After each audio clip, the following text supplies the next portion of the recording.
Welcome, friends, to another edition of Economic Update, a weekly program devoted to the economic dimensions of our lives and those of our children. I'm your host, Richard Wolff. Now that we're heading back into the autumn, I want to let you know about the events that we have developed and the new items that might interest you. Most of these are available on our website, democracyatwork.info, so please remember to go there for the details. If there's additional information, I will give it to you now. First, I want to tell you, and I'm very proud of this, that Democracy at Work is now partnering with the Left Forum, which has been around for many, many years. And one of the things we're doing with the Left Forum is something called the Left Education Project. It's a series of activities that I think will interest many of you. The first one is a class, 4 sessions, 4 Mondays in a row, starting September 15th. It's available to anyone, anywhere in the world who can connect to us via the internet, which is what allows us to do this sort of thing. This is a 4-session course called Understanding Capitalism, and it's designed for academics, activists, and just concerned citizens anywhere in the world. The teachers are 3 of us, myself, Professor Clara Mattei from the University of Tulsa in Oklahoma, and Professor Shahram Azar from Bucknell University in Pennsylvania. All 3 of us will be presenting this material to you. I really urge you to think about registering, but you would need to go to the website in order to do that. And in this case, the website is that of the Left Forum. And here it is so that you can sign up if you're interested. leftforum.org, leftforum.org/LEP for Left Education Project. Second event is the release of a new book. It's published by OR Publishers. It's called From the Flag to the Cross, Fascism, American Style. Just released, a book of essays, has essays by Chris Hedges, Kashama Sawant, Margaret Kimberly, myself, and others on a topic so urgent that I don't need to say more about it. There will also be a book launch if you're interested, if you're in the New York area, September 24th at 6 p.m. at the Francis Kite Club, East Village, 40 Avenue C. But you will need to RSVP, and so go to democracyatwork.info and see the banner there, and you can follow the instructions. Democracy at Work is also running a special sale of the Understanding series of books published by Democracy at Work. That's Understanding Marxism, Understanding Socialism, and the third and final book of this series, Understanding Capitalism.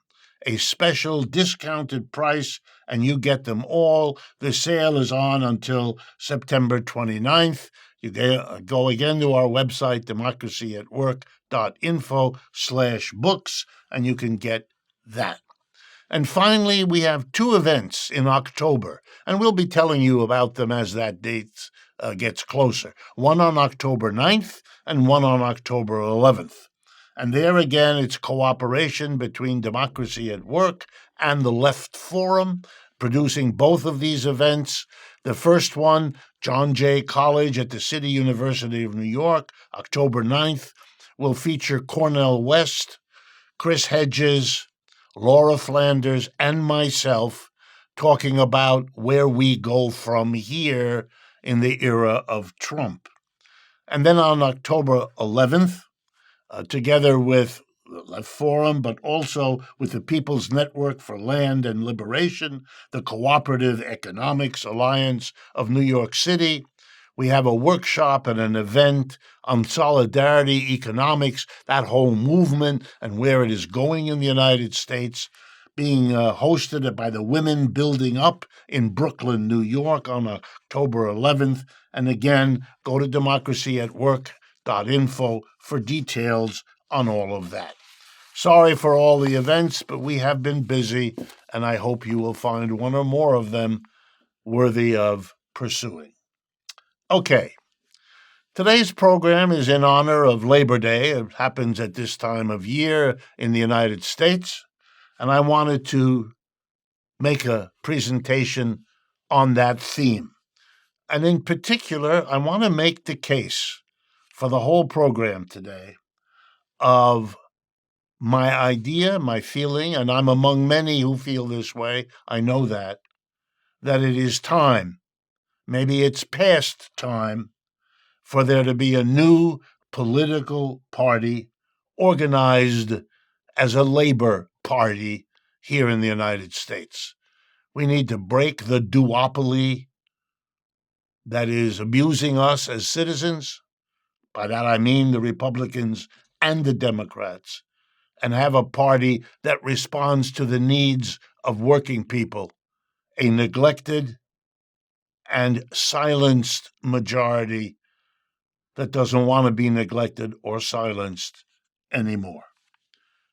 So here's the argument. It begins with a little bit of a history to explain how and why the Democrats and the Republicans are so inadequate for the needs of this country and its majority at this time. The Democratic Party became the party of working people in the United States in the depths of the Great Depression, the collapse of capitalism, the worst in its history, that went from 1929 to 1941, 11 years and counting. During that time, the mass of the American people, the working class, went quickly, dramatically, far to the left in its political thinking and in its organizing and strategizing. The leadership was in the labor movement. It started with the miners' union, but it quickly expanded to include many of the great industrial unions that we have come to know in the United States, but they were born in the 1930s. Together they formed the CIO, the Congress of Industrial Organizations. And in a few short years, they organized tens of millions of American workers who had never been in a union before and whose parents had never been in a union ever. And they were very powerful. And they were allied with militants who were members of two socialist and one communist party that had tens of thousands, all of those parties. And they worked together with the CIO, and they organized those millions of workers. And what did they get from their organizations? Well, first, they established unions. They got contracts. They improved the wages and salaries and working conditions of millions of Americans. Not only the millions they organized, but all the others who got better deals from their employers because the employers hoped thereby to avoid the unions coming. But they got more than that. They went to the president, Roosevelt at the time, and they said, "You got to give us improvements here. You got to help us through this terrible depression. And if you don't, we won't vote for you, and you won't be dog catcher, let alone president." Mr. Roosevelt wasn't stupid. He understood what they were telling him, and he knew they were not BSing him. So, in a very short time, we had Social Security. Every person after working a full lifetime, retires 65 and older, gets a check for his or her rest of her life every month. And that would be paid for by taxes on corporations and the rich. Yeah, that's how it worked. And they passed unemployment compensation. If you lose your job through no fault of your own, you get a check every week for many months to help you out. And where did the money come from? They taxed corporations and the rich. And finally, the government hired 15 million unemployed people, giving them a job, giving them income, allowing them to pay for their mortgages. It was a massive program to help the average person. We never had anything like it before, and we've never had anything like it since. Wow. No wonder that at the end of World War II, when Mr. Roosevelt died, having been reelected 3 times, this man who taxed corporations and the rich to deliver to the mass of Americans a real improvement in their life was the most popular president this country has ever seen. But the corporations were angry. Not only had they been taxed, not only had the money gone not into their pockets, but for the mass of people. But during World War II, Mr. Roosevelt had an alliance with Joseph Stalin of Russia to fight German and Japanese fascism. The business community was horrified. You shouldn't do anything with communists. You shouldn't tax us. And for average people. So they went to work after the war to undo the New Deal, what they called all those things they did in the 1930s. And they chose the Republican Party to lead the way, which it has done ever since 1945, leading the way. Started with the Taft-Hartley Act in 1947. It started with the anti-communism mantra repeated in every school, in every newspaper, by every politician who could talk. Why did they do that? Because they didn't like communism? No. Because they wanted to get rid of what they thought was the weakest link in that alliance of unions, socialists, and communists that won the New Deal. So they turned the communists from militants who helped win it into evil agents of a foreign power. Very clever. And so you smashed the communists. Then you smashed the socialists. Then you went after the labor unions who have been declining in social power ever since. It's like a line that never varies from going down. 1/3 of Americans were in unions back then. 1/10 are in unions now. The Democrats could not withstand this flood. So you know what they became? Republicans light. They didn't do it as bad as the Republicans did. They didn't go after the unions the way the Republicans did. But they did it almost. They became the party that said, we're not as bad as those Republicans. And by the way, if you look at what the leadership of the Democratic Party does now, it's the same story. We're not as bad as Trump. Are they leading in a different direction? Are they up there mobilizing? No. So we had, for most of the period after World War II, 2 parties, Republican and Democrat, both working to undo the New Deal, which got undone. No government has hired unemployed people since, even though we've had terrible unemployment. The minimum wage, passed in the 30s, is now worth less than it was then when you adjusted for prices. Social Security is being squeezed, and likewise unemployment company. Everything that was gotten has been reduced or eliminated.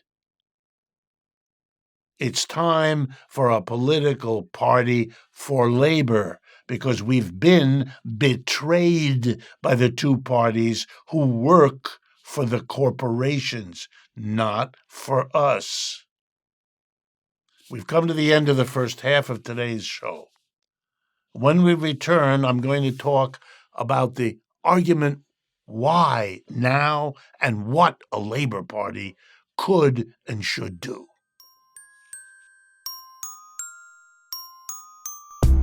Before we jump into the second half of today's show, I wanted to thank you for your very generous response to our fundraising efforts this year, and in particular in the last couple of months.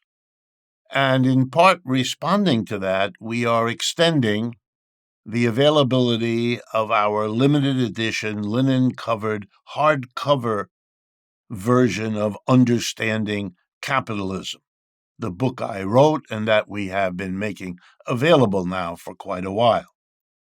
If you are interested, I will be signing copies of that hardcover, and they will be available to you as they have been over the last few weeks. Just simply send an email to us at info@democracyatwork.info and put in the subject line limited edition. We will send you all the information you need to order and receive your copy, signed copy, of Understanding Capitalism in its hardback. And thank you again for your kind attention to the fundraising dimension of what we do. Welcome back, friends, to the second half of today's economic update. In the first half, we talked about the history that brought us here to the early part of the 21st century with a duopoly of politics, two parties that conveniently alternate. A few years you're in office, a few years I'm in office. Very comfortable, very nice program for the last 70 years, rolling back the New Deal. And it might have continued on that way for who knows how long, except history and reality intervened. How did it do that? With the great crash of 2008, this shook up everything. The collapse of global capitalism, the worst one, the 1930s, as I mentioned to you. But the second worst one, 2008. And that shook up the system because it showed that the mechanisms that came out of the first crash that were supposed to help us prevent future crashes were obviously inadequate. They hadn't prevented quite a few of them, and then now this terrible one in 2008. And what else 2008 showed was that the American dominance of world capitalism was over.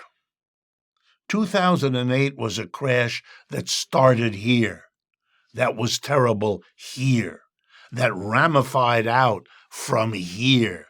But it was those subprime mortgages written here for American housing market and hustled by American banks to their comprador banks around the world that caused all the trouble, that made it break out into a total collapse.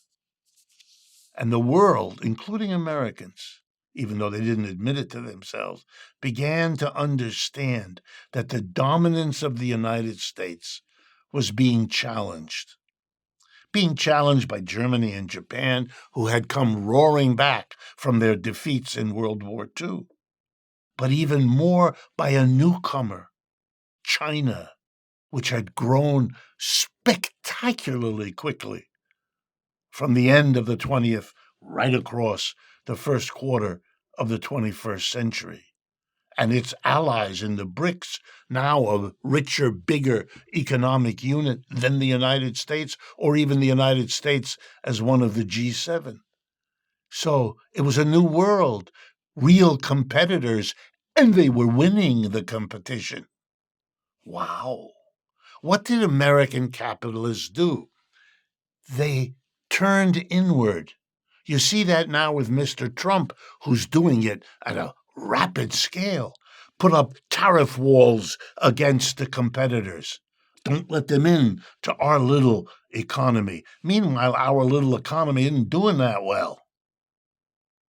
And when the economy goes down, when an empire declines, the same thing always happens, and it's happening to us now. The people at the top, the rich, the powerful, they're the ones who hold on to their wealth the longest, because that's what their power positions allow them to do. The rest of us, the middle class, the poor, the working class, they have to bear the price.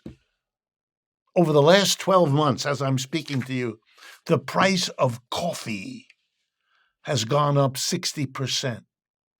My prediction for the next rest of 2025, it'll go up another 20 to 30% because the tariffs, big against Brazil, which is where most of our coffee comes from. Well, in other words, your daily life is being squeezed. You're going to have to pay more for that latte than you ever imagined, or do without. And that's the message from the people who run this society. Do without.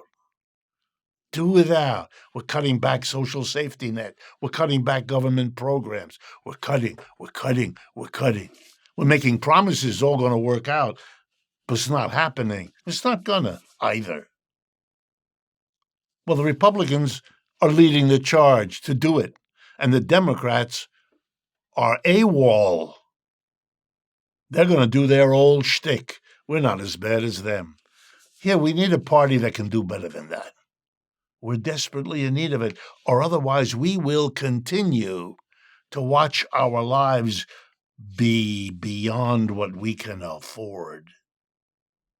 What would a Labor Party, a party that genuinely represented our interests, what would it be about? What would it do? Well, the answer is it would put the needs of the vast majority of people first.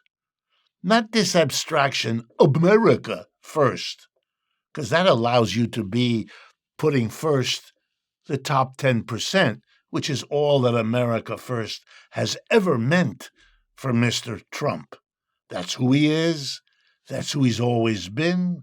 That's who all his friends are. Look who was lined up behind him when the inauguration happened back on January 20. All the billionaires. He's literally telling us who America first is for him. But here comes a Labor Party that could do something else. Put the mass of people first. So wealth would be redistributed in America, not from the middle and the bottom to the top. That's what we've had for 40 years. But the other way, from the top to the middle and the bottom. Taxes could be changed to do that. Wages and salaries could be changed to do that. We could say that our goal is no longer profit maximization. Why are we maximizing profit? Profit is what goes to the top 10%. They're the ones who are the top executives. They're the ones who own the bulk of the shares. The profit goes to them. To have a business system driven by profit maximization is a system driven to maximize the portion of wealth created by all of us that goes to the richest amongst us. That's what has to go. Job creation becomes the bottom line. Keep people working. Give them a decent income so we won't have a housing problem to solve. We won't need one because between the prices we charge for housing and the income we pay people who work, they'll buy their own housing just like they buy their own ice cream cone. Wow. Other societies manage this. Every country in Europe has a better medical insurance program than we do. The major countries in Europe charge much less for higher education than we do. These are economies that aren't even as rich as we are. They do more because they have to take care of their people. They have powerful unions. They have powerful socialist, anti-capitalist parties. We don't, and so we don't have what they do. It's time to build a party. It ought to make sure in the realm of politics that we have proportional representation. What does that mean? That means if there's a political party that gets 20% of the vote, it gets 20% of the seats in the state legislature, in the federal government. That's how Europe works, friends. Why don't we? We even have some of our primaries that work like that. We know that if you want a democracy, if 20% of the people want a particular party, then they ought to have the voice in the parliament too, because 20% of the people want that. That's what democracy means. We don't do that. And we allow money to run our politics. Why are we doing that? But of course, if we redistributed the wealth, that wouldn't be a problem anymore, because you wouldn't have Elon Musk giving somebody $200 million while the rest of us can't imagine what that is, let alone give it to somebody. You know what I'm talking about is right. And you know that we need a political party to do that. You know, there have been experiments around the world. The Germans had one during what they call their Weimar period after World War I. And they set up a bicameral legislature. That's a legislature with two houses. You know, like we have the House of Representatives and we have the Senate. But they did it differently. They had one legislative thing where you voted depending on where you live, like we do. But the other house of the parliament was a vote you got depending on where you work. Oh, two houses, one representing your interests as a member of the community where you reside, where you go to school, where you shop, where you have friendships, and the other one, a place where you vote based on your needs and interests as a working person. Interested in your industry, in your enterprise, in your relationship with fellow workers. And the two have to agree for anything to happen. Wow. I'm not saying we have to do it that way, but we have to be willing to ask. What an interesting arrangement. Two houses of parliament, one controlled by the people in a neighborhood, the other one controlled by a people in a workplace. How different it would be. Laws can be done to do pretty much anything you want. Let's put the priority where we know the mass of people have them, on a proper work-life balance, that you have time to do your work, by all means, on the job. But you also have time for your family, for yourself, for your own dreams and hobbies, for your own skills, for your friendships, for your love life. Come on. Why are we all working for the man? It's long overdue that we have a political party that represents our needs and desires for a different system,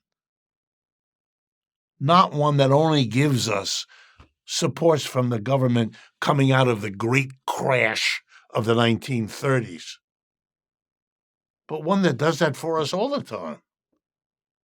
We don't just want it when the economy tanks. We want it all the time. And here's a final thing a Labor Party could do. It's to take a look at the Republicans and Democrats with their endless screeching against China and Russia and all those other countries. Yeah, you don't have to be like them. We can be different. But we don't have to be at loggerheads, and we don't have to terrorize each other with war and nuclear weapons. Why don't we sit down and work out a live and let live approach? Why isn't that what we are doing?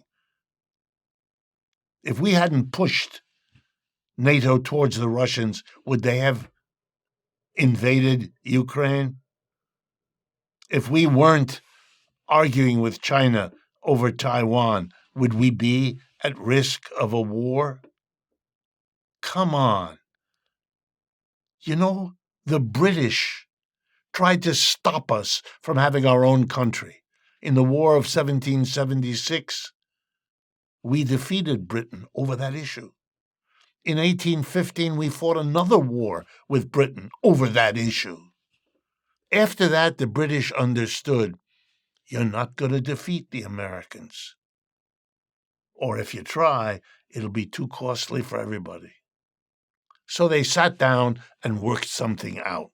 We can do that with Russia, and we can do that with China. And we ought to have a political party that advocates that and makes the people who are always brandishing the swords defend what they're doing rather than assuming nobody dares stand up. It's time for a Labor Party that allows us, as the working people, to stand up. And it's time now. Thank you for your attention. Best of the Labor Day holiday to you. And I look forward to speaking with you again.